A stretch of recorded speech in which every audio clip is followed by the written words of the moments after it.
Aquell dia, avui, Això és un forat. Els contes Escolta aquesta cançó. d'en Ritchie. Genial. Vol, prema, ràpid. Aquell dia vaig agafar el vol 502.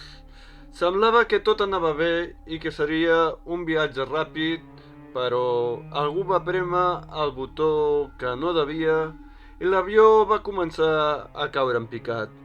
Jo sóc un dels pocs sobrevivents d'aquest accident i estic convençut que el van provocar, i ho sé perquè jo sóc el president de la companyia d'aviació i em volen veure mort.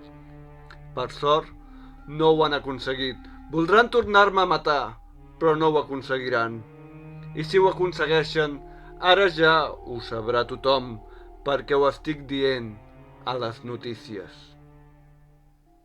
En els contes d'en Ritchie ens agrada donar suport a la gent que fa contingut, així que aquesta setmana donem suport a Samfaina Visual. A la descripció d'aquest vídeo trobareu el seu canal. Ja ho sabeu, si no seguiu aquesta persona que us he mencionat, aneu-lo a seguir perquè val molt la pena. Moltes gràcies i fins al pròxim diumenge.